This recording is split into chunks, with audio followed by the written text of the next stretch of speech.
Well, we're starting off a new week, and at this point, we have the Dow Jones Industrial Average up 25 points. The S&P 500 is up 7. The NASDAQ currently up 23, and the Russell 2000 up 7. 10-year Treasury yield dropping. We talked last week about some short-term support at 2.925%. We went right down to that level earlier today. We're bouncing off of it currently at about 2.94%. Volatility continues to move lower, down almost 3% today, and at 11.3. This would be the lowest close we've seen in quite some time on the volatility index. Energy leading the market to the upside. Big bounce in crude oil today, lifting energy shares. Utilities, we've seen the defensive groups performing pretty well of late. Utilities continuing that theme, up about 1/3 of 1%. We've got mobile telecommunications having a very strong day today, up about 3 points or 1% on the index. Sprint leading to the upside, sprinting up about 9% today. Heavy construction also breaking out, up 10 points, led by Jacobs Engineering. Came out with a very strong report, beat top line, bottom line, and you can see a very strong reaction here on very heavy volume today on Jacobs. Okay, Erin, it is Monday morning. We are at the mothership in the studio. How are you doing today? I'm doing good. It's very strange to be able to look at you and talk at the same time. It's very strange. I'll try not to throw you off too much. Okay, yeah, it could be a problem. We'll have to see how that goes. But yeah, it's great to be here. Great flight. Can't wait for ChartCon. It's getting me very excited, seeing everybody flying in. So yeah, I've been in touch with a number of our presenters this week for ChartCon, and actually got together for a couple minutes last night with Arthur Hill. Really, it's starting to get real. That's right? What I would say. It's getting real. Absolutely. Yeah, I can't wait to go have a beer with you later tonight too. That'll be fun. Yeah, absolutely. Got a lot of good stuff coming up, but today we got a great show. Do want to get into that. We got a number of things coming up on the schedule, and to go over that with you in the agenda. Erin, take it away. All right. Upcoming schedule, as you can see, tomorrow we're going to do Anatomy of a Trade. And sadly, there will be no Market Watchers Live after that until the 20th. But no worries. You've got special segments that we've all recorded that will be premiering between August 13th and August 17th. So that should be a lot of fun for you. Today's agenda, however, let's go ahead and get that started. We're going to do Monday setups to begin after the technical news and earnings spotlight. 10 and 10 to 1. Our first symbol will be CMG, Chipotle Mexican Grill. And then I'll finish up with the DecisionPoint Report. And with that, let's go ahead and we will be right back with technical news after this. I am excited about ChartCon because I see it as a way to expand my mind. ChartCon is an outgrowth of the desire to provide commentary as well as education. I've attended, I would guess, 90% of the money shows, seminars, investment seminars. I've been to them all, I've seen them all. I'm most excited about being an attendee at ChartCon. I walk away from ChartCon re-energized. Every year I've learned more and more from the other speakers. So my excitement is from an attendee standpoint. I mean, you've got this incredible array of experts that are coming together in this unique format. They're just kind of putting it all out on the table and sharing their wisdom. There's sort of nothing held back.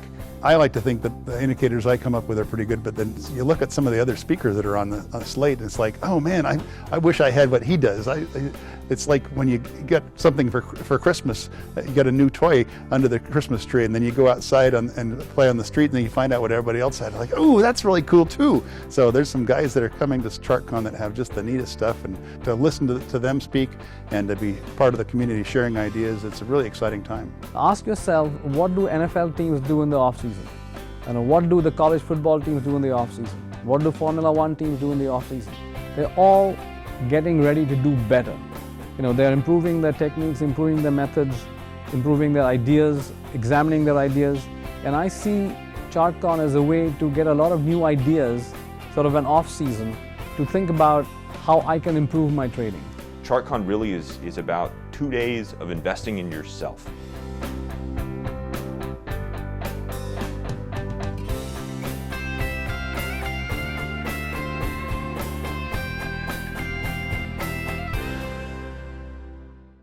Okay, welcome back. Let's take a look at the 10-year Treasury yield. There were no economic reports out this morning, and you can see the 10-year Treasury yield, which we talked about last week. There is some overhead resistance here at about 3.01%. We've tested it now on multiple occasions over the past 2 to 3 months, and we're trying to get back up above that level. To the downside, one of the things we were going to look for was that low off of the huge move that we saw in the 10-year treasury yield back on July 23rd.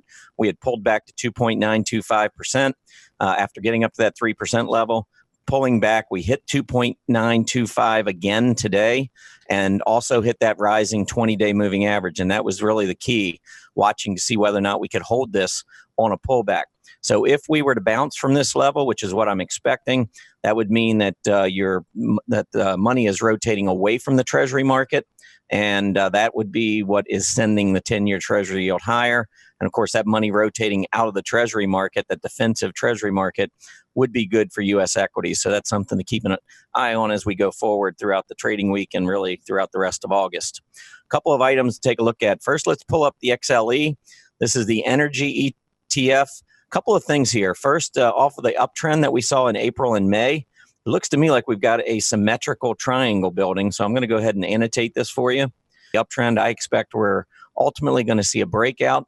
But last week, and I know over the last week, I think energy is the only ETF that has actually been lower, the only sector ETF that's been lower over the past week. So it is nice to see it bouncing off this lower uptrend line. And crude oil prices today up 1.8%, nearing $70 a barrel again. So that certainly is helping the energy shares.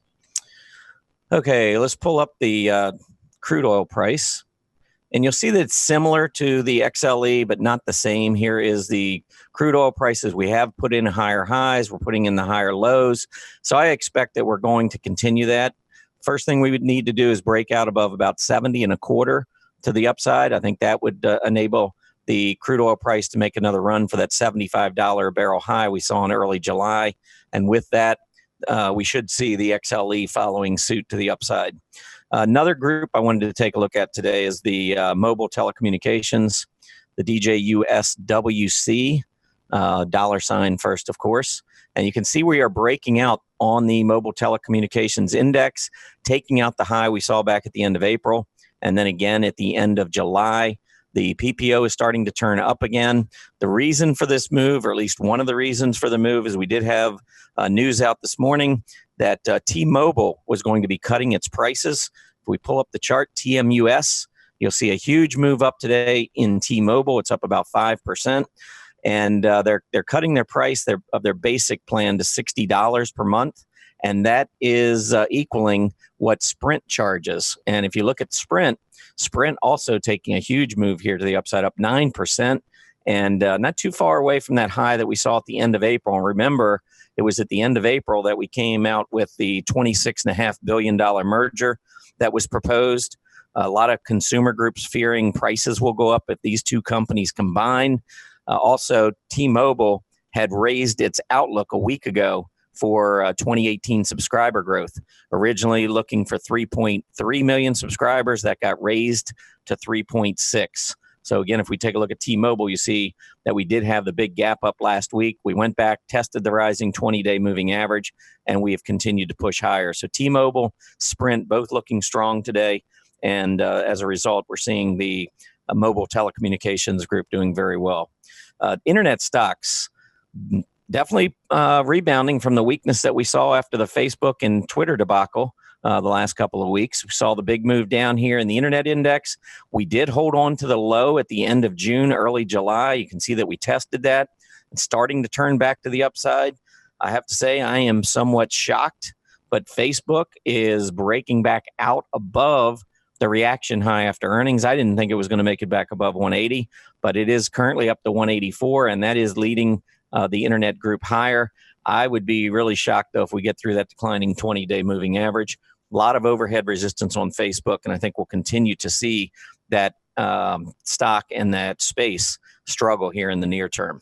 The UUP, the dollar, doing very well, trying to make a breakout above the mid-July high. Also, this 2520, 2525 area on the UUP has been solid overhead resistance.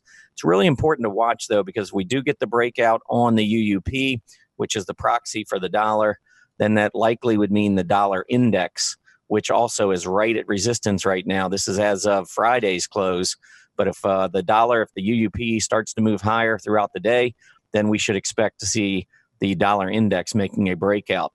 The problem with that, if you're a gold investor, is that a rising dollar tends to drive gold prices lower because the gold is denominated in dollars. And here you can see the GLD has been downtrending for quite some time. The dollar is in a very bullish pattern. So I would suspect that if we get the breakout in the dollar, we're going to see continuing weakness in gold. Not good, again, if you're in that area of the market. Let's take a look back at the member dashboard. Over on the left-hand side, if you scroll down, you can get the sector summary and industry summary. So you can see quickly that energy stocks, and I'm going to pull up this period, change it to 1 week.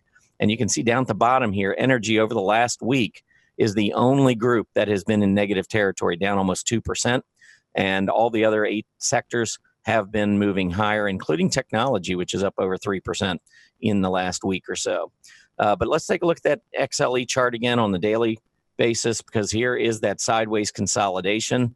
But if we stretch it out and take a look at the weekly chart, I think we're seeing a pretty nice uptrend that's been in place since that January 2016 low. You can take a line and connect these bottoms. I think it's a pretty clear uptrend based on the rising lows. Also, we've been seeing higher highs as well. So really good uptrend on the energy space in general. All right, one last thing. Let's go back over here to this group again. I just wanted to pull up the last 3 months. We talked about this a little bit last week, but you can see over the past 3 months, healthcare, consumer staples leading the move to the upside. Both of these are defensive groups. We talked a little bit about money that's been rotating into the treasuries, and we've seen the 10-year treasury yield pulling back. We are trying to move back up above that 3% area, which would suggest that maybe money is going to rotate back to aggressive areas of the market, but we haven't seen that breakout yet. So this type of behavior, movement into defensive areas of the market, very normal for the months of August and September. I'm going to go take a look at one more item here, and that is on the XLP. If we pull up the seasonality chart and compare the XLP to the S&P 500, and then drag this back over the last 2 decades, you'll see that we've actually seen consumer staples lead the S&P 500 during the month of August 60% of the years over the last 2 decades. And the relative strength of the XLP versus the S&P 500, you can see has been 0.5% higher in August and almost a full percentage point higher on average in September. So this is not unusual. What we're seeing right now with defensive stocks leading, this is not unusual in the months of August and September. Okay, well, let's go ahead and I'm going to bring Erin back in. I know she's got some upgrades and downgrades for you. What do you have, Erin? All right, we have 3 upgrades and 3 downgrades. I'm going to go ahead and start with the upgrades. So let's go ahead and look at applied materials. This was upgraded today from a perform to outperform. And I went ahead and already annotated it. You can see we already had that PMO buy signal. OBV is rising nicely. And look at the scooter coming up too. Nice breakout here. I suppose you could make a case for a double bottom, but mainly I like to see that breakout. And you can see those EMAs are starting to get a little bit more positive at this point. So I think applied materials looks pretty good. And you could even, go up here and look for some overhead resistance if you'd like, right around that $53 range, or even all the way up here to $57. So this one looks like it's ready to move. Intercept Pharmaceuticals. This one went from a sell to a buy on the upgrade. And you can see that the market seems to like that quite a bit. I got a PMO buy signal coming in today on that big gap up, but we're hitting that overhead resistance at that gap from back in September. So it does look like we're going to fill that gap. We haven't done that yet. And of course, that would be a positive development for sure. All right, let's look at Qualcomm. This one was also upgraded from a perform to an outperform. And we could see it also had that PMO buy signal earlier in July. So we had a little bit of warning that things were going the right way. OBV and Scooter all doing all the right things on this move to the upside. It's kind of in the middle of the zone right now, based on, where we were in this trading zone back here from November of 17 through about January and February. So we're almost up there. I think we could end up seeing a little bit of a pullback, but the momentum here looks pretty good. I mean, you could see that the PMO is putting a lot of distance between itself and its signal line. Let's go ahead and move on to a few downgrades. Barrick Gold. Now this one was downgraded, but I have to say I'm seeing a little bit of good stuff going on here. This one went from overweight to neutral, so it's not a terrible downgrade, and we're really right there on that support line from back in February. I think honestly this could be the place where we might get a little bit of an updraft, but I would want to wait and see that PMO start to actually turn up. But I think as far as bottom fishing, might be a place to be, and I'm starting to think gold is looking up right now anyway. All right, Acadia Pharmaceuticals on the downgrade, and this one was looks like yeah, I have that as a perform to an outperform. On the actually from the downgrade, I'm sorry, it was overweight to neutral. Really bad decline here, and that's taking out some support that we've seen pretty much since most of this year. So you can see the PMO sell signal going on here. I would look at the weekly chart very quickly, and you can see how important it is to have held that support, and we did not hold that support. And to the downside, we could see a lot more movement. I would definitely not touch this with a 10-foot pole right now. Look at on the weekly chart, we have that top below the signal line. Not a good sign at all. All right, let's look at a final downgrade here on Intel. This one wasn't too horrible. It went from a buy to a neutral. And I have to say, though, in the short term, when I was looking at this chart, we have that drop below that rising bottoms trend line, but it was very steep, rising bottoms trend line. But here are some problems. The PMO is getting ready to turn back down already. It's well below its signal line. Scooter is starting to lose a lot of movement to the downside. I have to say, though, the OBV looks pretty good, and that would be from this accumulation that's been going on. But to see that volume starting to peter out on the move to the upside, I don't think that's a good sign. I mean, if you wanted to take that chance that we were going to fill that gap, I certainly see how you could go that direction. So those were all the upgrades and downgrades I had. Here we go. So I think it's time we might as well just go ahead and move into those Monday setups. Yeah, I do find it interesting, when you talked about the ABX, and they moved from overweight to neutral. Did you notice the chart, what the chart was doing while they were overweight ABX? They couldn't have been doing very well with it. I mean, the stock's been, moving lower quite a bit. And just, I don't know, sometimes it just, it's an ugly chart. I mean, I think that there's still the opportunity, though, because we are sitting right on that support. But it is interesting that it was sitting at overweight all that time on that big decline right through July. So it just doesn't seem like there's a lot of accountability sometimes with the analysts. But anyway, we can move on to Monday setups. What do you have? All right. Well, first of all, it looks like last week, I wasn't here. So do I get to take Target as my Monday setup? No. No. You had a good one last week, so you don't get this one. So I hear. I heard that if I had been here, I could have gloated a little bit. Yes. So, and then you had GATX. It looks like both of them, though, did fairly well. I think I probably won a little bit on the percentage gain, but both were higher, so that was a good thing. Yeah, absolutely, because you got it in at 82.05. Looks like last right now we're looking at 84. So pretty decent move, I have to say. Yeah, so I think GATX held gap support, the top of gap support, and is bouncing. And I know with Mary Ellen, I think she had she was looking at Target as it was moving up, trying to make a breakout. And it did pull back one day last week, but bounced right off that rising 20-day moving average beautifully, put in a nice bullish engulfing candle and continues to trade higher. So I think they both look pretty good still going forward. Yep, I have to agree with you there. But we're only as good as our last pick. And you know what the time is? We got to come up with something. What do you got?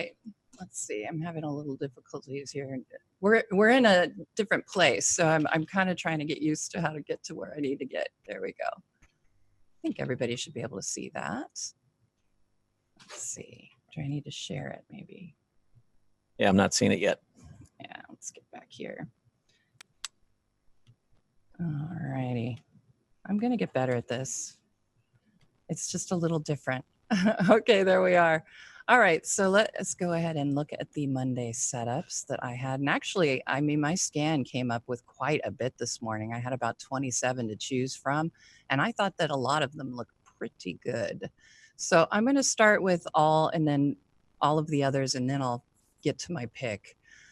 So this was my first one, Acadia Realty Trust. And I have to say it was very interesting when I pulled up my original scan results. I had a lot of financials and especially in the REITs area. So I was looking at those in particular. I think that this one looks good, Acadia, AKR, because I'm just about ready to get that PMO buy signal. You can see the scooters making an improvement. It's sitting on overhead resistance though. And that was really the only reason that I didn't make it my pick. And I'm going to just annotate it really quickly here for us, because I think that's, so you can see where we have that overhead resistance right now, but it does, if you pull down to those tops back in December and January, we are trying to make a little bit of a breakout here. And I think your upside potential looks pretty good. Up to 2850 could move higher than that. But I did like AKR. Let's see, the other ones I had, Angiodynamics. There we go. And this one, again, is sitting right on top of this resistance level. We don't have the breakout yet. And honestly, since I made this pick, you can see the PMO is already turning down. So I might want to just take that one out of those Monday setups if you are following this later. All right, Fossil. This was actually my second choice. I really like the setup here. You've got a declining tops trend line. I'm going to show you this right here. There we go. Nice declining tops trend line that we've broken out of. And again, you see that PMO is trying to get up there to make that buy signal. If you want to look at short-term overhead resistance that we had here, we've already broken out. So I liked this one. I think it still looks pretty good. You know, it's down almost 2% today. So we got the breakout and now we're getting that pullback. So I thought that one was very interesting, as we like to say. All right, Hess Corp. And I noticed somebody had requested this for the 10 and 10. So I'm just going to take care of that right now. And I like it, obviously, since I put it on my Monday setups list. And I'll go ahead and annotate this again, show you why. Okay, handy dandy auto support and resistance. Look at that perfect breakout that we have. And if you draw a rising bottoms trend line here as well, coming up, that is an ascending triangle formation. So I think this one has some good potential to at least get up to where it was back, well, where's that, earlier July. So, but it's already on a 1.75% rise. So just so I have more potential for a Monday setup, I didn't choose it. All right, but I think it still looks good. Iron Mountain was one I picked as a Monday setup. And again, look at the really nice setup of that PMO. OBV moving just in the direction I like. Scooter's still in a nice zone. It's not in the hot zone per se, but I think it looks pretty good. And I think you've got some decent upside potential, certainly to the 37 level. Let's see, Nike was the other. And I'm going to pull this one up on the annotation tool as well. There we go. All right, so we can see we had that in that middle of that gap, we ended up, we're in a kind of a consolidation zone is what I would say, or have been since that big breakout on the gap. And now we've just broken out above it and we're hanging right up there. We haven't broken back down below that support level. And with that PMO just getting ready to get a buy signal, I thought Nike looked very good as well. I think there's some pretty good upside potential on that as well. And I'm going to pull that one up on the weekly chart real quick here. And there you go. We've got a PMO that is still rising on the weekly chart. we're going to be making that move up into those all-time highs, it looks like, at least for the past, 7 years. So I think that potential is there on Nike, but here is the pick I went with, and that is Future Fuel Corp. And I've just about gotten that buy signal, and look at the scooter making its move to the upside. And let's go ahead and I'm going to put that support and resistance in here. So back here, let's see, this is where we had that previous top and these lows back here. So kind of a support zone, and we've already made our move above it. There we go. And there's some upside potential for you. I think this one has the opportunity to make the move, and being a lower price stock, I think I might have some ability to make a nice gain in 1 week. So we'll have to see where that one goes. But I think that one was of all of them, I found that the most interesting, so to speak. So, okay, it's only as good as your last pick. What do you got? Okay, well, let's go ahead and take a look first at, I'm going to start with my pick for this week, which is Roper Technologies, ROP, current price 295.96. Nice breakout with earnings last week. Big move to the upside. Stock was trading in the 280s, and then after earnings, you can see the move up through 310. Very heavy volume, heaviest volume on the chart going back to last year. Has pulled back, I think, very close to the top of its gap support. I think entering the stock between 295 down to 290 is a pretty good accumulation zone, especially given the fact that just less than 2 weeks ago it was up trading over 310. So I really like the pullback here. But if we look at it on this relative chart, you can see that the electronic equipment index here has been meandering a bit lower. It's been holding support. It is starting to turn back to the upside. And even though the group hasn't broken out, we have seen the breakout on Roper. So I think we've got a leading stock, and that's what's shown down here, ROP relative to the electronic equipment index. Very nice uptrend. So you got one of the leaders within the space. It also just broke out versus the S&P 500 with its earnings.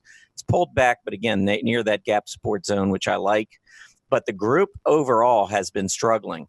What I like about it is that it started to strengthen on a relative basis. And if I pull the chart of the group up, which is the DJUSAI, notice on these last pullbacks, we're holding this rising 20-day moving average. We've seen the 20-day cross back over the 50.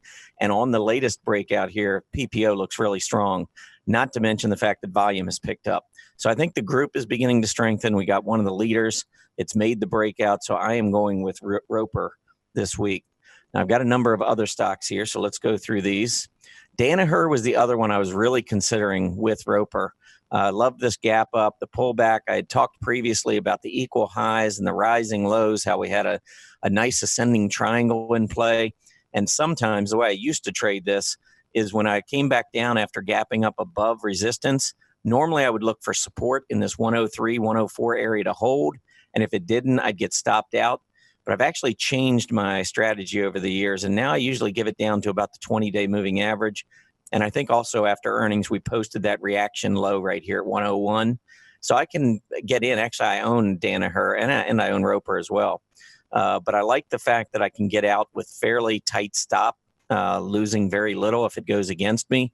But I'd be looking for both of these stocks, Danaher and Roper, to make a move back up to its recent highs. So in the case of Danaher, I'd be looking for a move up to 106, and on Roper back above that 310 level.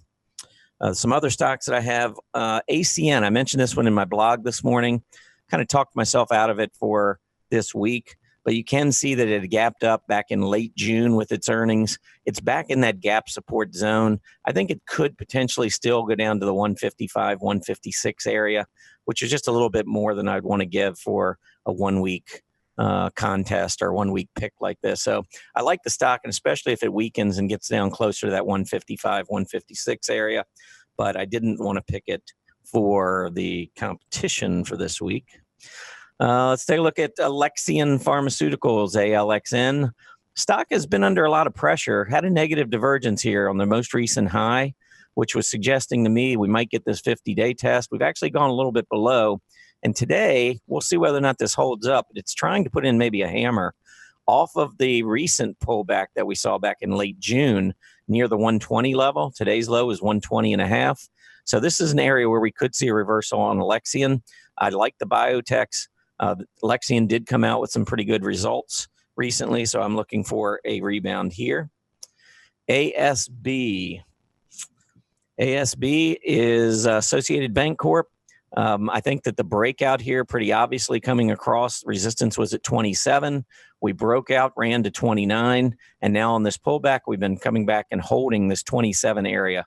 So I think 27 is a pretty good entry with a target, short-term target back up to that 29 level.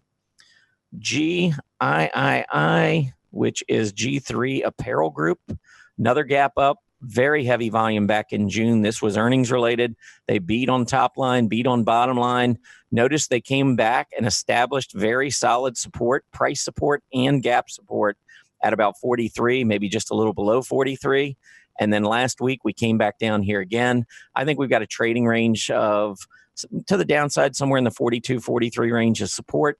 To the upside, 50 is your resistance. Stock trading at 43 and change. I think you got a pretty strong reward to risk here on the stock. HDS trying to rebound today, came down. Notice after the gap up with heavy volume in early June, we've established very solid support in the mid 42s. Just tested that at the end of last week. The stock is up 1.6% today. I think it's going to make another run for that 45 level. KEM, Kemet or Kemet Corp. Negative divergence here. Check out the higher price.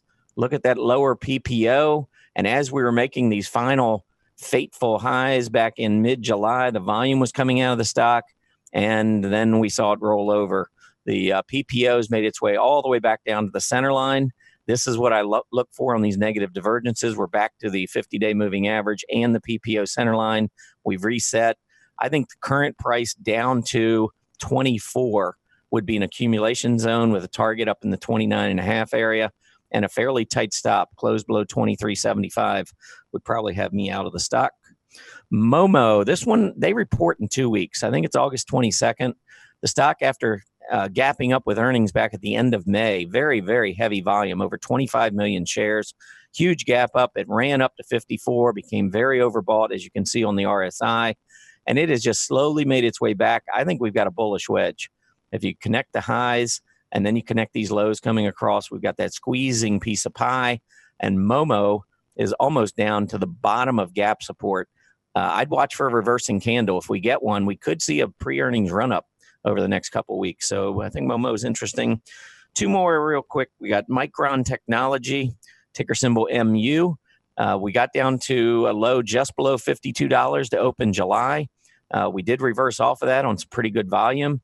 And now we're back down at 52 again. So I think you can keep a fairly tight stop. And if Micron regains its momentum to the upside, I think you got limited downside and quite a bit of upside. Short term, I'd say $58. And then further out, intermediate term, we got the highs in the 63, 64 area going back to May and also March. And then the final one I have is PTC. This is PTC Inc. Double top printed, actually triple top printed. We've come back down. We've got really good gap support down at 87.5. Recent price support, 90.91. And our overhead resistance up at 100. So I would be looking for the low 90s here to hold and a return back to that 100 level. So that is it for the Monday setups. It's another week of great picks, hopefully. Yes, let's hope. Let's hope. But I know the last couple of weeks we've had some pretty good ones, so we'll see what this week brings. Yes. August, not always a good month, but maybe it'll be kind to us this I week. have to say, one of the people in the chat room asked me, the one I picked is very low volume. And admittedly, I don't generally trade a low volume stock, but for the sake of this Monday setups exercise, I'm looking at it as a very short-term 1 week trade. So I'm just going to caveat my pick with that, but I still think it looks good if you don't mind trading the lower volume. Absolutely. Yeah, the chart definitely has picked back up. It's gotten through those moving averages, both the 20 and the 50-day. I know the PPO is certainly turning up, getting ready to get that bullish crossover through the center line. So I think it does look pretty good, but I would agree with the viewer. I'm not a big fan of light volume stocks. This one's traded 8,000 shares a day. Certainly not That enough is for me pretty to low, trade. I have to say. Yeah. So I wouldn't like it because of liquidity, but I think looking strictly at the price action, it does look like it, off that uptrend that it had from May and June, looks like it's trying to resume that trend and maybe make a push back toward that late June high. Okay, that is it for the Monday setups. So we are going to move into the earnings spotlight. And I thought what I would do today, there were a number of reports out this morning, so I'm going to really focus for the next 15 minutes or so and go through some of these earnings reports with you. I thought probably the best one of the morning that I saw was Jacobs Engineering. Talked about this at the top of the show. A great gap up, taking out prior highs. We already had a strengthening PPO. We've got the volume today at 2 million shares already, and we're almost at the halfway point of the day. So we're looking at possibly doing 4 million shares, which, as you look at the chart, would be one of the heaviest volume days of the year. But after gapping up and pulling back initially, you can see JEC has responded, moving back up near the high of the day. Okay, let's pull this. Sorry about that. I didn't share my screen. But here you've got the JEC chart that I was just talking about. Here's your 2 million shares, heavy volume. So it does look like it's on pace for 4 million. And when you look back throughout 2018, you can see that the high in terms of volume was around 4 million shares. So the gap up was at about $70. We pulled back earlier today, and now we have rallied back to $72 or close to it. So I think JEC looks really strong. I'm going to pull it up on a relative chart so that you can see that there probably was reason to believe that we were going to have a strong report out of Jacobs Engineering. We never know what kind of reaction we're going to get, but I think off of that May low, you can see the stock has been trending higher heading into earnings. It was trading at 56 back at the beginning of May, and right before earnings, it's trading at 67 and change. And that was during a period when the overall group was simply moving sideways. So I think the relative strength, which you can see here, we had broken out to new highs on JEC relative to its peers and relative to the S&P 500. We're now nearing the earlier high that we saw several months ago. And the group, even though the group has been downtrending, it looks like the downtrend, the relative downtrend line has been broken. And we're now starting to trend higher again. If that continues, I would expect to see Jacobs Engineering continue to lead on a relative basis. All right, let's pull up Cardinal Health, CAH. Cardinal Health did report revenues and earnings that beat Wall Street estimates. They do not provide guidance, unfortunately, so they didn't really talk about what they see coming forward. And Cardinal Health, healthcare has been pretty strong, but this is a stock that has not performed very well. And even after a beat on bottom line and top line, the stock getting a very muted response, only up, it's less than 0.5% today, well off its earlier high already, and just doesn't seem to really be wanting to move higher. It doesn't look to me to be very strong. And this is an example here of a group, medical supplies, which has been trending higher. Here you have Cardinal Health, which has been trending lower. And what that means is that you have one of the worst companies within the medical supplies space, as it's been trending much lower against its peers, recently setting a relative low. You can see also versus the S&P 500, it's been weak. And the group has started to strengthen versus the S&P 500, but doesn't do a whole lot of good when you have a stock that is performing so miserably relative to its peers. So CAH, even though they beat top and bottom line, I don't like it. And so when I look at establishing my strong earnings chart list, it's not just about companies that beat top and bottom line, but it's also the market's reaction. And when I look at this, I see a company that the market simply doesn't really want part of, even though the group itself has been strengthening and they beat earnings estimates. So just a little bit of a warning there on a stock when you see relative strength like that. Sotheby's, BID, big gap down this morning. They missed on their earnings, $1.09 versus $1.55 expected. Stock gap down quite a bit, was down at 48.55 on the open. It has rebounded a little bit, strong volume here as well. You got to wonder, though, if it gets back up that 52, 53 area, if we might see a reversal back to the downside. Cooper Tire, CTB, breaking out to the upside. This is one that seems to be trying to gather itself and has since we had what looks like to me now to be an exhaustive gap to the downside back in late April. Very heavy volume, gap down, red hollow candle, which is a nice reversing candle. And off of a downtrend, it looks like it's an exhaustion gap, but you really don't know until you see what happens after that. Since then, we've trended higher. We had literally a double or triple top in play, but with earnings today, they did beat top line, they beat bottom line. And what's interesting is based on or due to rising raw material costs, they were actually lowering their outlook. And this, excuse me, and the stock is breaking out on nice volume. And that to me is a good sign, especially with that PPO advancing as well. Tyson Foods, TSN. Tyson Foods gapping up today, but you can see has been in a stealth of a downtrend for the past several months. Really gapped down on heavy volume here over the past week or so. Back on July 30th, they did lower their guidance. And so that's where you're seeing this gap down. They came out today. They came in light on revenues, $10.05 billion. The market looking for $10.22 billion. They did beat on the bottom line, $1.50 versus $1.38. And then they reaffirmed their fiscal year 18 guidance, but literally they just lowered it a week ago. So they're just basically saying that where they lowered it to is still okay a week later. Anyway, got a little bit of a gap up today, but clearly a stock in a downtrend. I'm not too excited by Tyson Foods. Let's pull up Newell Brands, NWL. They missed by a mile on their revenues, but they did beat on the bottom line, 82 cents versus 78. I mean, this is one of those readings on the revenues that just doesn't quite look right. $2.2 billion in revenue, market expecting $3.84 billion. Obviously, not coming through on the revenue side. And you can see technically Newell on this disappointing earnings report down 13% and challenging that late May, early June low around 22.5, 23. So not looking very good for Newell. HSIC, this is Henry Schein. You can see the stock shining today, up nicely, very heavy volume, up about 4.5%. And they did beat top and bottom line, $3.33 billion in revenue. The market only looking for $3.30 billion. Bottom line, $1.04. Market looking for $1.02. Nice beat and a great reaction here on HSIC.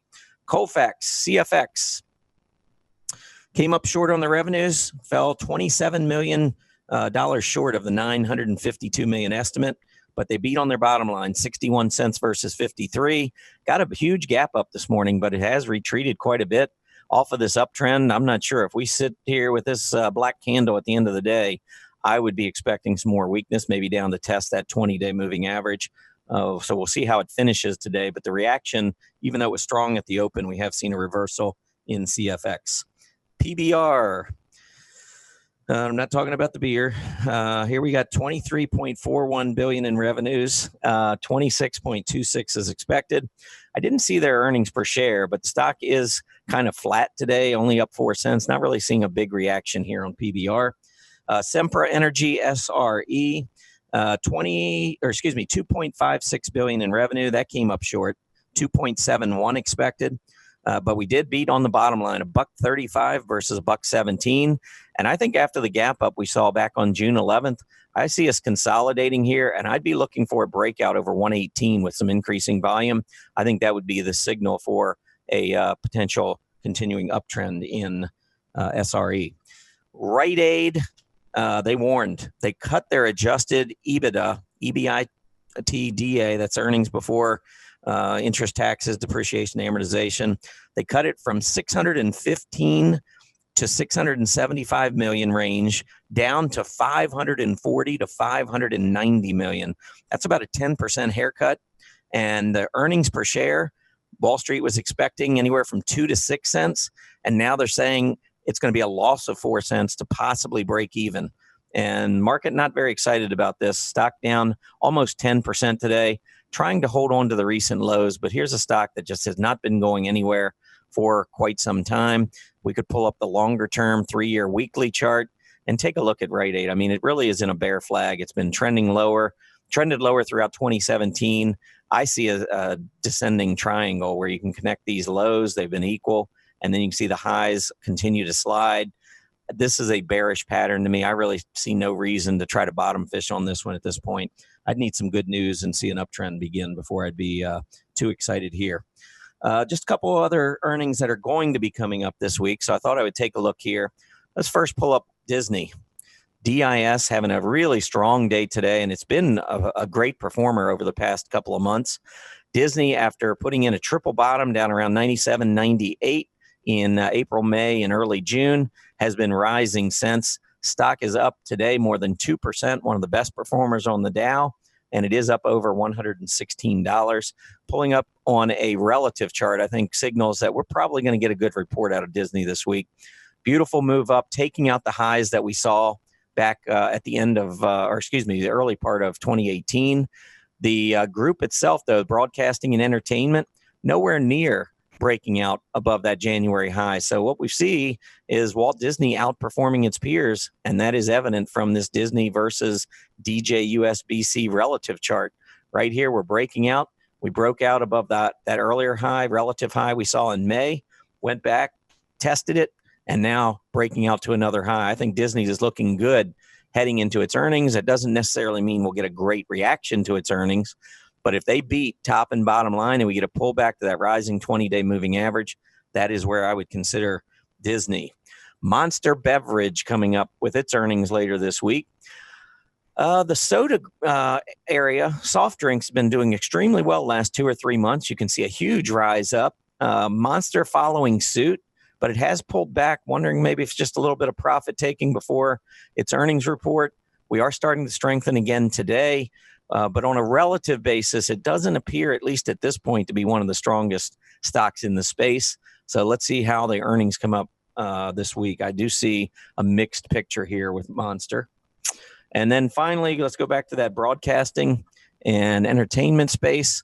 21st Century Fox will be reporting. Saw a huge run up in June into early July. We've pulled back to that 50-day moving average, just starting to turn up. This is another one that when you look at the chart, 21st Century Fox broke out easily back in June, and we know that the industry group has not made that breakout. So we've got a stock that's been a tremendous relative performer, has pulled back over the last 5 to 6 weeks, testing that 50-day moving average, and on a relative basis has pulled back. I would be surprised if we don't see a nice rally here on 21st Century Fox as we get their earnings report later this week. So those are the stocks that I had for today for the earnings spotlight. Earnings will begin to slow down a little bit here over the next couple of weeks, but we've had a ton of earnings out, Erin, and most of the earnings have been pretty good. We have seen some stocks come up short and get hit to the downside, notably stocks like Facebook and Twitter. But we've had a lot of pretty good earnings reports coming out. And a lot of these stocks, like Jacobs Engineering, which had been struggling on a relative basis versus the market for a while, they're coming out with good news, and they're actually starting to turn into uptrends. So I see the earnings season has been pretty positive. What do you think? I absolutely agree. There were a couple of big time misses that people have been, talking about. We had the Facebook and the Netflix hiccups, but you were looking at Facebook, and it does seem like the chart is starting to improve. So. Yeah, I'm a little concerned still about Facebook. I guess maybe it's my background as a CPA and knowing that these companies, when they really send a shock to Wall Street, many companies, it takes them quite a while to regain the confidence of Wall Street. And maybe Facebook gets a pass because it's such a large company and it's owned by so many institutions and so forth. I think that remains to be seen, but I'm a little nervous about Facebook going forward. I know that they're having a nice day today, breaking out above some key short-term resistance, but I'm still going to be watching that one at the 20-day to see if they can get through. Absolutely. And I do agree with you. Once faith is sort of lost in your company, it does take time for investors to not be gun shy. And I can't blame them. I'm probably going to stay out of that arena for a little while. I can tell you with the internet stocks make me a little bit nervous. Yeah, and they had such a big run up. I mean, I think that's what we lose sight of sometimes is these stocks like software, internet. They had such a huge run up. They do deserve a pause, and they deserve to have money rotate into some other areas. And that's what we've been seeing of late with consumer staples, healthcare, and some of the other areas leading the market. That's not a bad thing for the bull market to see a shift in leadership. What we don't want to see is the leaders falling apart and money not finding a home somewhere. Exactly. Or staying in those defensive sectors. That certainly would be a little bit of a concern. All right, 10 and 10. Are you ready? I'm ready. 10 stocks in 10 minutes. Let's go take a peek at what we got going on right now. So here is the RRG of the stocks that were requested. I will probably pick a few that are going now in that northeast direction that Julius is always telling us to look for. And I've also looked through here and looking at the various sectors. There were a couple interesting ones, through just looking at different sectors that I'll probably throw in there just to get a good mix. So let's go ahead and get started though with Chipotle Mexican Grill. Are you hungry? Yeah, well, you had to bring that up, didn't you? I like Chipotle too. So this is not going to be a good combination and a good start for me here. But the stock has been performing really well. And I have just annotated it. So let's take a look at some of the things that interest me about the stock.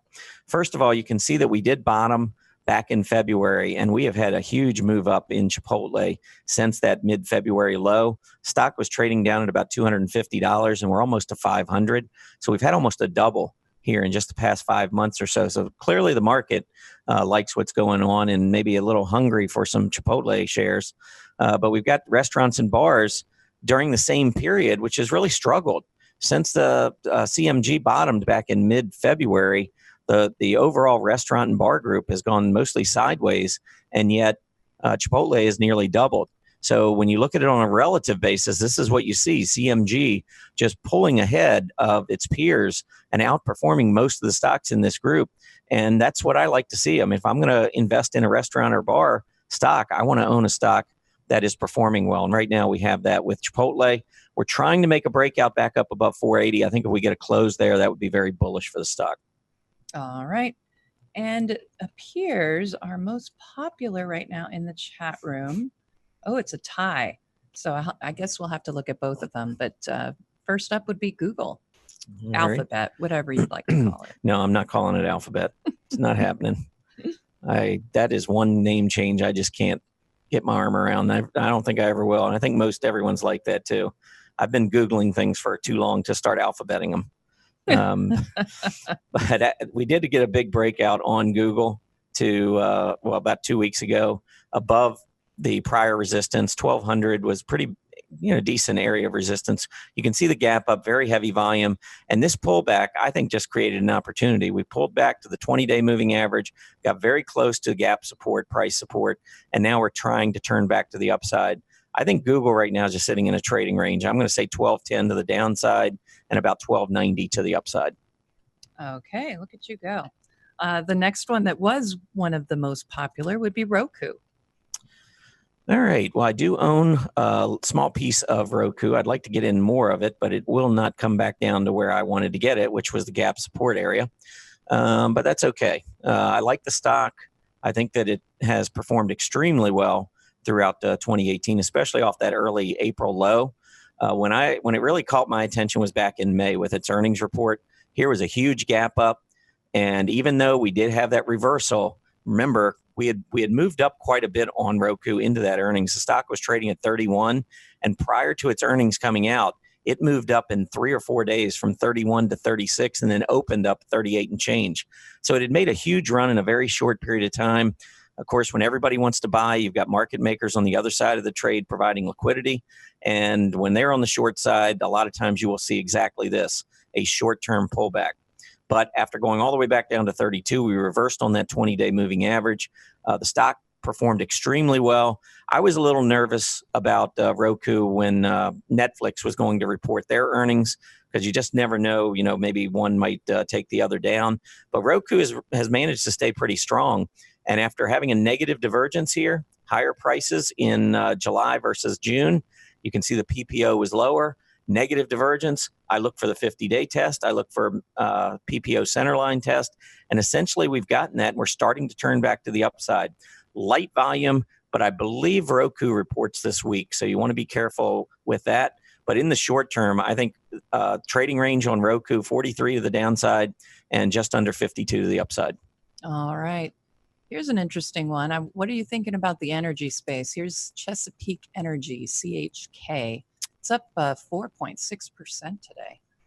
Yeah, it got a little ahead of itself. The stock had run from under $3 back in early May to $5.60 at the high in July. So you're talking about a 2-month period where the stock went up pretty darn close to a double, and it's pulled back. I'm still fine with it. And I think maybe what I'll do here is show how you can use the Fibonacci tool. So if you take this low right here, and I won't be exact, but let's just pull this up.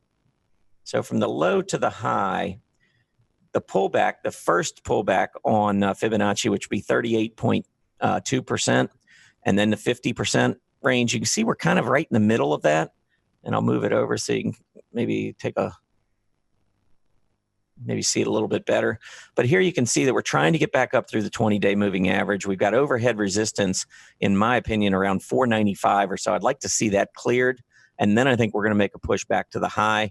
I would not be surprised, though, for these two Fibonacci retracement zones here to hold. I really like that hammer that printed just a few days ago. I guess that would have been Wednesday of last week. Very heavy volume. Looked like we were selling off, breaking below that prior low, but then we held into the close. So I think we may have established a short-term bottom on CHK. Today's action's pretty bullish. I like it. I think building a position in the 420 to 460 range makes sense, with ultimately a target back up near 560. All right. This one is interesting. I know I wouldn't trade one that is this volatile, but Blink Charging, BLNK, it's up over 33% right now. Yeah, this is one of those, it's hard to trade a stock like this. I agree with you. We're trying to manage risk, and, we're getting ready to start ChartCon, and ChartCon's all about trying to figure out how we can manage our risk in such a volatile market. And I think BLNK could be a poster child here as far as volatility goes. We did break the downtrend, which is good news in the short term. And this is what I look for when I've got a stock that is, kind of been in a downtrend for many months, or at least for a few months. We did have a nice gap up. We failed to hold some of the gap support areas that I would have expected. I think that was a big one. We came down, we tested it, broke out, but then we went even lower. So it's just hard from a mental perspective, emotionally, to hold a stock if you buy it at $8 or $9 to see it go down to $2. But it made such a huge run. The stock was trading at, close to $1 back at the end of April, and it ran up to $9 in about 2 or 3 weeks. These kinds of stocks, yes, they go straight up, but they also can be very painful on the way back down. That's what we've seen here over the last 2 to 3 months. I like the fact that we're breaking back up above this downtrend line. I would be using that rising 20-day moving average going forward as my support area. Okay, let's see. The next one I have is Public Storage, PSA. And, it's one of those REITs, a specialty REIT, I believe. And, I came up with 7 REITs on my Monday setups scan, and that one didn't come up. And I had 4 specialty REITs come up. So I can tell you right now that I wouldn't be looking at it. Yeah, it's got a mixed picture here. I agree with you. The group has been pretty strong, and that's what this is telling me here. So let's annotate this. So you got a pretty good group, and we've seen money over the last few months. We've talked about this rotating towards more defensive areas, and I consider the REITs to be a little bit more defensive. But here is the trend line where the group has been clearly trending higher.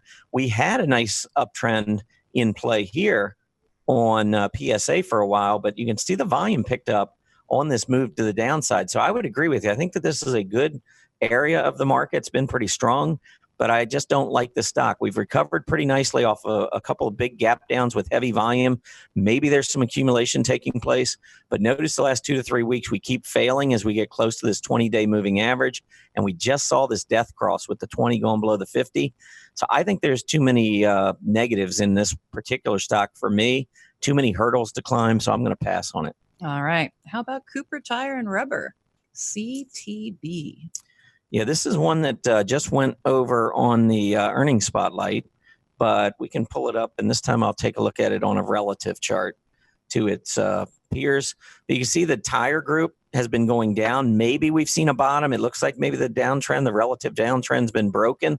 And on this push to the upside, you can see also that Cooper Tire is starting to make this breakout, and I think that's bullish.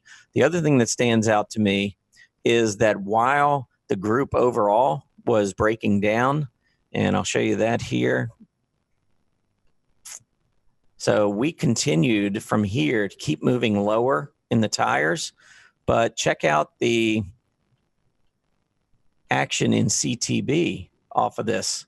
So we actually were trying to move higher, even though the group had been moving lower, and now we're getting a breakout. So I think that this could be a change in character here on Cooper Tire and Rubber. I like what's going on here. We've made a couple of big breakouts to the downside. We're holding the rising 20-day moving average. We held it earlier today. And so I think next up is price resistance that was established back in mid-April. I think we're going to make a push for 31. All right. Next one up for you, Louisiana Pacific, and that's LPX. I'm liking it just because I see a nice positive divergence between price bottoms and my PMO. So curious what you think. Not really a fan. Not a fan. I mean, we're near support, so I would argue that for those who are trading primarily off of price support, then you definitely have an argument here. There have been some multiple bottoms at about 25.75 to say 26.25. So you can see multiple tests here recently, 26.25, but we could even go back in the latter part of 2017 and we've held 25.75. So that is clearly your support area. And then you can go up to the recent high and mark your resistance. And so as you move closer to that 26.5 level, the better I like it from a reward to risk standpoint. But I'm trying to find momentum. And the problem I have with the stock is if you look back throughout 2018, we've been going sideways, even though the market's been strengthening. And the group itself has started to strengthen over the past 3 months. And at the same time, we keep going down and putting in these lower lows. So I think it's a mixed bag. I just think there are a lot of better stocks out there. So I'd pass on it. All right. And I know we've talked a little bit about gold mining, but I thought this chart looked interesting. Kirkland Lake Gold. It is low volume, KL. But I'm seeing like a possible flag. I just got a PMO buy signal. What do you think? Well, I mean, it looks good. The chart itself looks good. I just try not to buy, it's one of the things I think Mary Ellen was talking about when she was on the show last week. Do you want to buy that nice property in a poor neighborhood, or do you want to buy the weak property in a strong neighborhood? And I think I'd rather have that weak property in a strong neighborhood. This is a group that I'm not keen on because I do think the dollar goes higher. And so mining stocks are not going to be on my radar. But I will say that if there was one stock out there that, I had to pick, this might be on my short list because we do have a really nice uptrend in place. I think it's pretty clear that we have been rising, and depending on how you want to draw your lines, I mean, I could do it like this, but we've got a beautiful uptrend in play on the stock. And despite the overall group moving lower, so you do have a good stock in a bad area of the market. That doesn't excite me, but if you're looking for a miner, I suppose this is one I'd take a look at. All right. And the last one I have for you is Funko, FNKO. I have to say, I really liked the symbol. I'm not that thrilled with the chart because it looks so overbought to me. Okay, this is what I would watch here. I do like the breakout and I like the volume coming in, but, and this is a big but. As long as you're not talking about me. No. If I draw this line here, you see that we got the breakout. We've got higher prices. Check this out right here. We've got a lower PPO. Now, we don't know where this price is going to go. We could continue moving higher, and that PPO could take off and eliminate the negative divergence. That's one of those secrets that I use with the PPO. We don't know where this momentum is going to end. We got right now 3 white soldiers, which is very bullish candlestick pattern. And when you look at the volume down here, today's volume is very strong. We've already traded, 750,000 shares roughly, and just a little past the halfway point of the day. So this is going to be a really strong volume day. What I would caution about is a reversal. If we leave a long tail up here, 19.5, pull back and close below that prior high with the PPO lower, and especially on big volume, I would not be happy. Or if we make the breakout, but then let's say tomorrow or Wednesday, we print some sort of reversing candle, a bearish engulfing candle, that would be something that would bother me with a negative divergence. And without question, I would sell and take my profits as a short-term trader at that point. Longer term, if you're a buy and holder, I mean, I don't see anything wrong with the chart. I love the volume coming in, the great move to the upside. But, you do raise a good point, Erin. It is overbought. It's been, the stock 3 months ago was trading in single digits, and now it's almost $20. So it has made a huge move, but there's volume behind this move and seems to be some accumulation. All right. And that concludes the 10 and 10.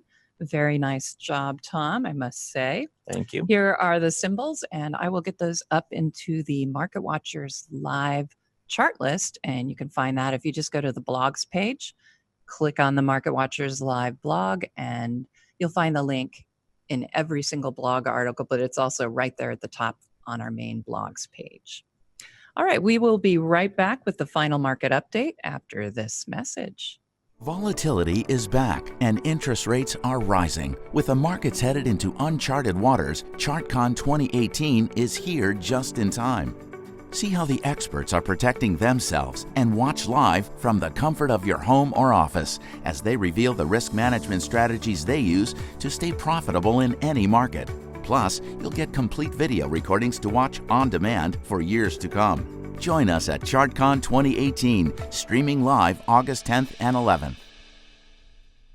It's time for the final market update here on Market Watchers Live. Let's see what the market has been doing while we've been chatting away, Tom.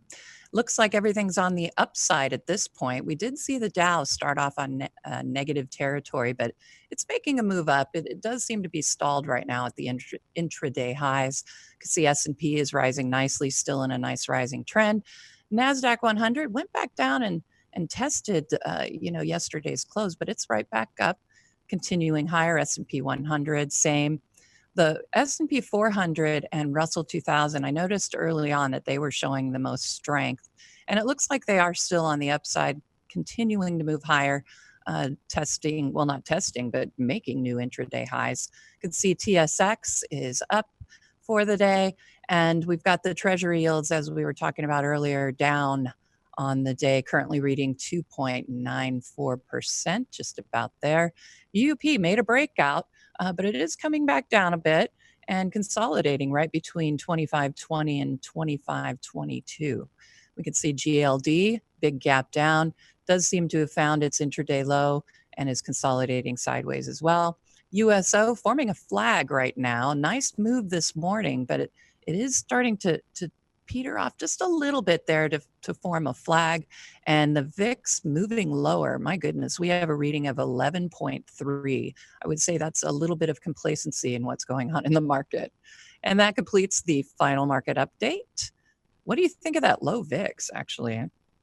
I don't know if that's what you were getting ready to talk about, but wow. The volatility index certainly has been on the decline. I think that's very bullish for equities. Anytime you got a VIX reading down, the low teens or below, down towards single digits, that is the hallmark really of a bull market. I don't get too concerned until the VIX is up quite a bit. But I did want to just point out that the Vanguard Total Stock Market ETF, the VTI, did make a breakout just a couple of weeks ago, pulled back at that rising 20-day moving average, and today it is making another breakout. I think that is a bullish signal. And then just one other quick chart, the NYSE. You can see off of the huge selling back in February, we had that reaction high up near 13,000. We are currently at 12,984. So we got the VTI breaking out, and now we've got the NYSE trying to make a breakout and close above 13,000. So a couple positive developments here on this Monday. Right. And it is time now for the DecisionPoint Report. Let's go ahead and get started. Lots to talk about. I'll be looking at daily and weekly charts for the 4 major indexes on the DecisionPoint scoreboards. I'll throw in a little bit of mid caps and small caps in there as well. And then we will look at decision point indicators and, of course, the big four: dollar, gold, oil, and bonds. So let's go ahead and see what is going on right now. This is the Dow. You can see we are on a PMO buy signal. The PMO had started to roll over on a lot of the indexes, but we've had some pretty good action from the end of last week into today. So they are showing that increase in momentum. I was concerned about PMO sell signals getting ready to line up, but not right now. Dow looks pretty good. We have been doing this little bit of consolidation going on here, but we found some support, it looks like. And I would say, like I said, the PMO is looking pretty good. OBV, not what I'd like to see, but I think really all four of the major indexes look pretty good.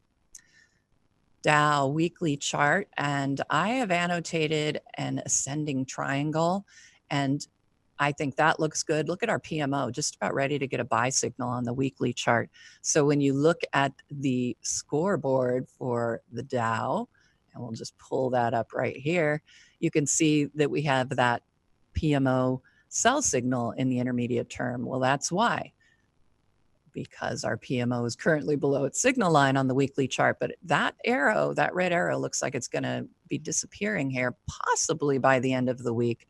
We do need to see some follow through on the upside like we're seeing today. But ascending triangle, like it. Of course, with measurement, it would certainly take us into new all-time highs. NASDAQ 100. It's getting ready to come up here and test all-time highs. It's currently on a short-term PMO sell signal, but it's getting ready to turn up. I think that looks pretty good. You've got the short-term trend model buy signal going on that already had come in. I like what's going on in the NASDAQ. It looks like we're coming back to life here. And when I look at the weekly chart for the NASDAQ, really healthy. We're in a rising trend channel. Albeit near the top of that channel, which does leave you somewhat vulnerable to a pullback toward the bottom. But I'm looking at a really strong, healthy PMO. It's on a buy signal. Gotta love it. OEX, let's take a look at the daily chart for that. And you can see we got a bottom on the PMO above the signal line. I find those especially bullish. And we're seeing the OBV volume is coming in nicely.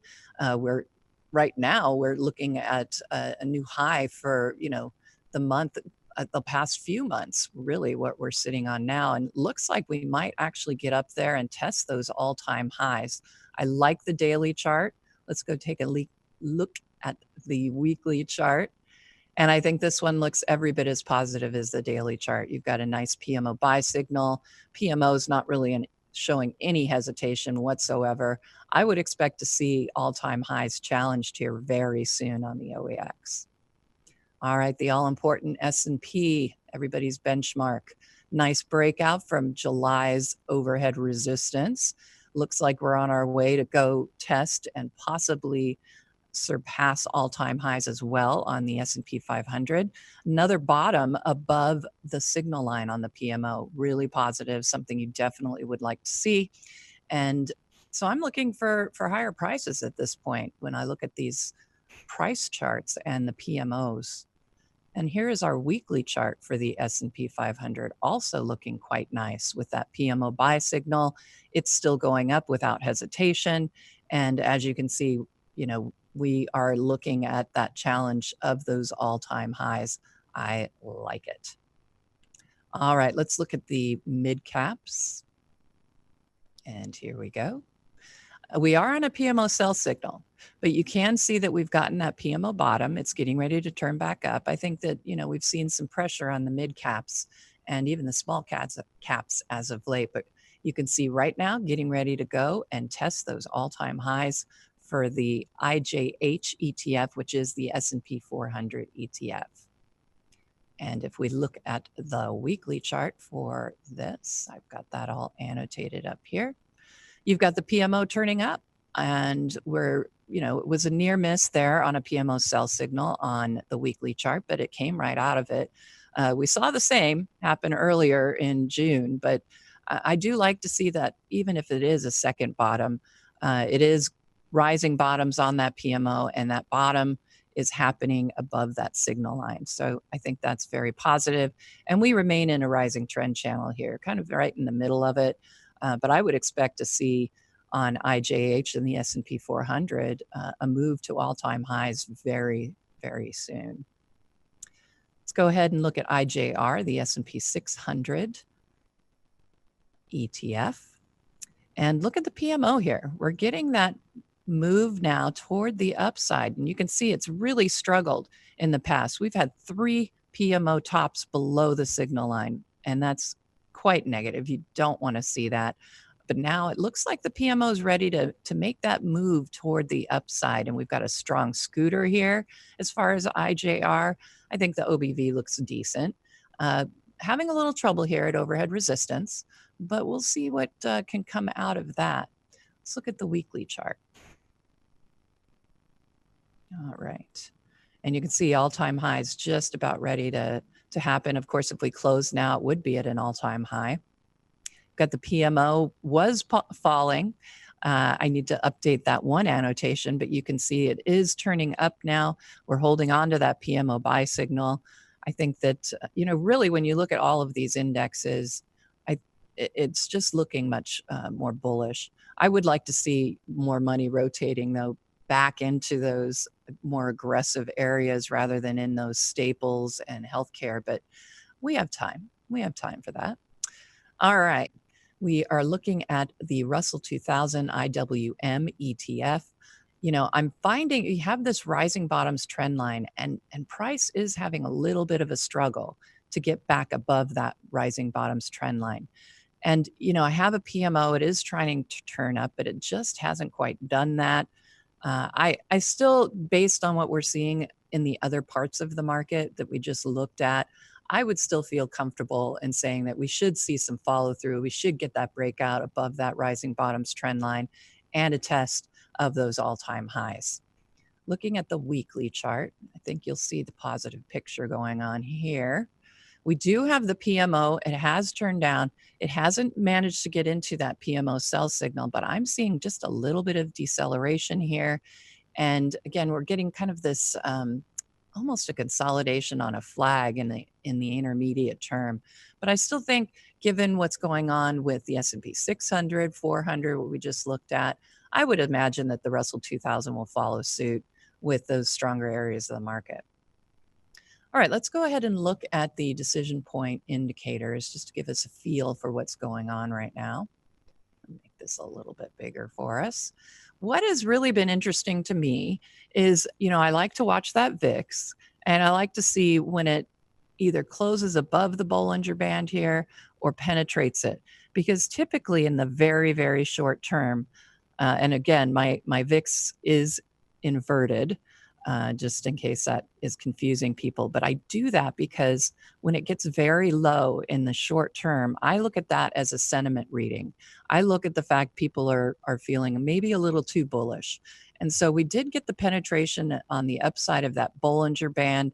And I think that would be considered bearish for the market, at least over the next day or two. But, you look at the price chart here, and it's hard to really get bearish in any way. But I would say, maybe we'll see a little consolidation on the past couple days of upside movement. I'm not seeing enough in the way of climactic readings when I look at breadth. I don't think we're really getting much information at this point, but I do like to see that the new high is starting to improve here. I think that's a good sign, and that happened on Friday. Let's look at the short-term indicators. These are the Swenland trading oscillators. And I've marked divergences here. We're not seeing any divergences at this point. I guess if you wanted to say that there was one, I would say it's a positive one. You can see these very short-term tops on the breadth Swenland trading oscillator. They're just kind of coming back down. But look at the volume one. We're getting a higher top on that, and we're getting a reading higher than that previous top. That tells me volume's in play here. Tells me we've got enough to feed what's going on in the market. And you can see with that breakout on the S&P, it's looking very good. And we're sitting in neutral. There's plenty of room for these indicators to move to the upside before they get overbought. I'm liking it. intermediate term, I think, is also starting to look up from last week when I gave it the DecisionPoint report. And again, I like to see the volume oscillators, in this case, the ITVM. I like to see them looking better than their partners, the breadth parts of the breadth oscillators. And look at right now, the volume oscillator is giving us a positive crossover. And this was as of Friday. These don't go final until the end of the day, just so it doesn't confuse you that we have a Friday's date on there. But I like seeing that positive crossover occurring on that ITVM. Very positive. So I would look at the intermediate term indicators as also being positive right now and bullish. Again, those volume indicators doing better than their breadth partners is definitely something we want to see. All right, time for the big four. We've got a few minutes left. All right, we have the PMO. It's almost ready for a buy signal here on UUP. Tom and I were talking about it first thing this morning, how we're seeing this breakout finally on the dollar. Good news there. And like I said, I've got that PMO buy signal. And when you're looking at UUP, look at the volume here, that OBV just moving straight up since the beginning of August. I would say that's also a strong signal to look for the dollar to continue to rise.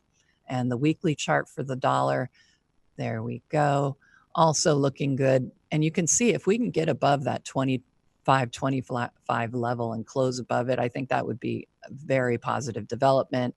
And then I would start looking toward that 25.75 area of overhead resistance, which matches up with this 2010 top.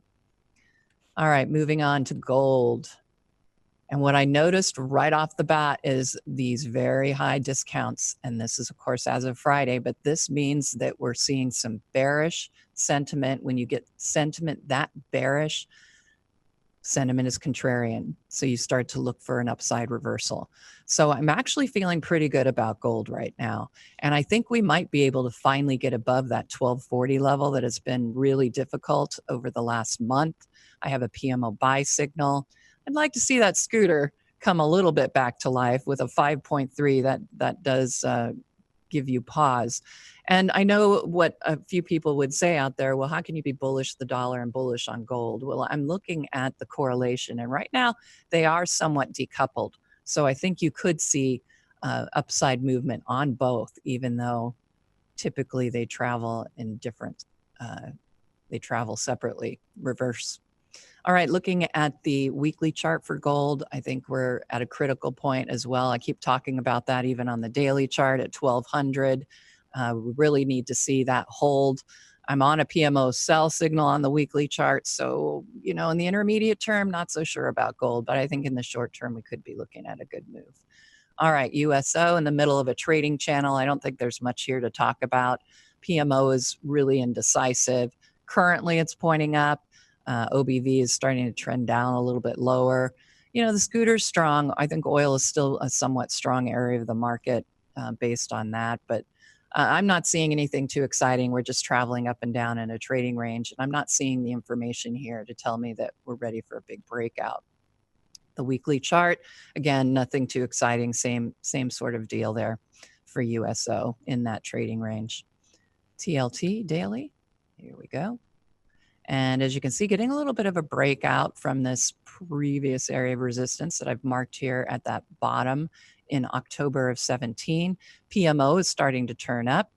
Bonds are starting to look a little bit more enticing, but I am on a 200-day negative crossover. That's a sell signal in the longer term. Sell signal just came in the intermediate term. So maybe in the short term time frame, we might see a little bit more out of bonds. But overall, intermediate term and long term, I'm not liking it. And the weekly chart can tell you why. We still, in my opinion, have a very long-term head and shoulders in play here. Look at the PMO. It had started to climb. It had started to get above the zero line, but was stopped and is turning back down. I'm not liking bonds in the long term. All right, so let's go ahead and get our summary slide up here. I did want to show you the fact that we have, we're currently looking at the scoreboards.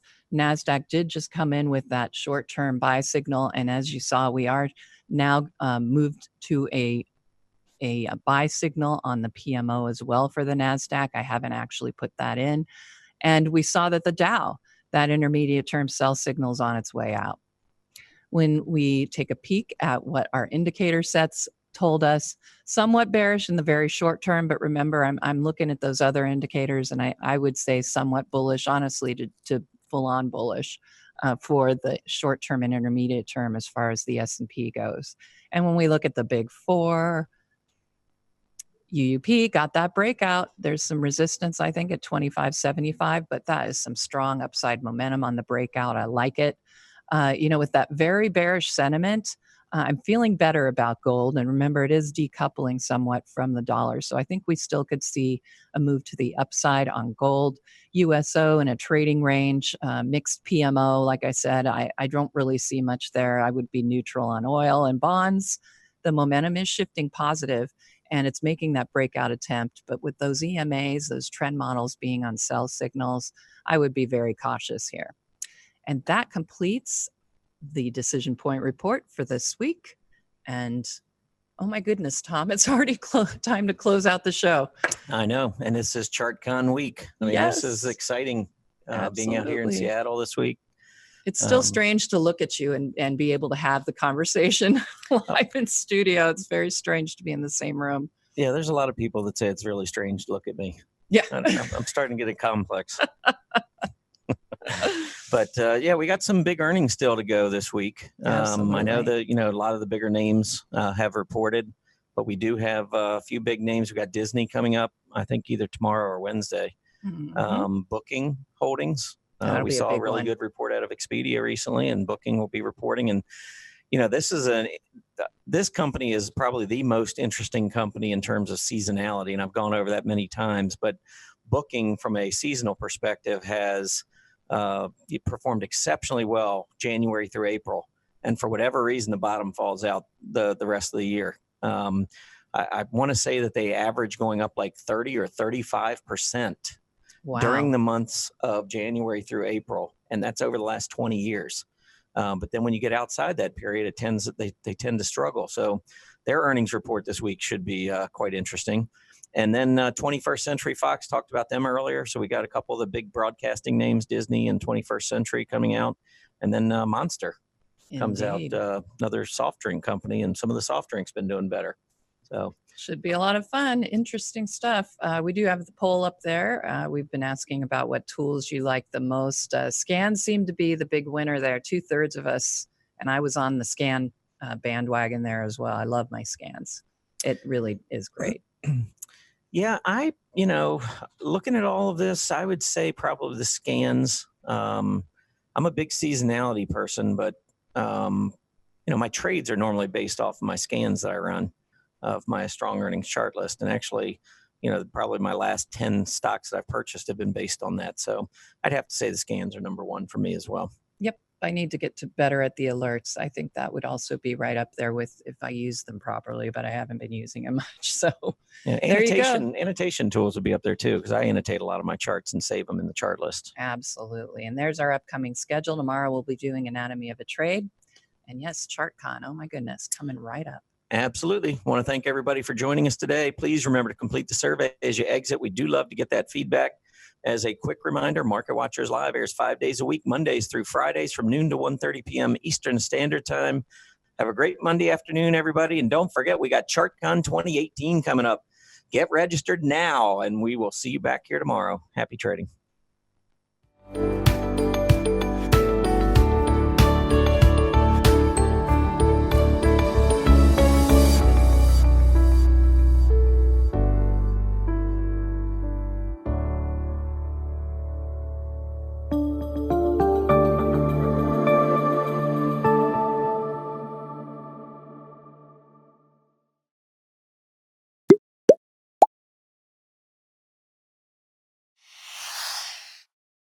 Volatility is back and interest rates are rising. With the markets headed into uncharted waters, ChartCon 2018 is here just in time. See how the experts are protecting themselves and watch live from the comfort of your home or office as they reveal the risk management strategies they use to stay profitable in any market. Plus, you'll get complete video recordings to watch on demand for years to come. Join us at ChartCon 2018, streaming live August 10th and 11th.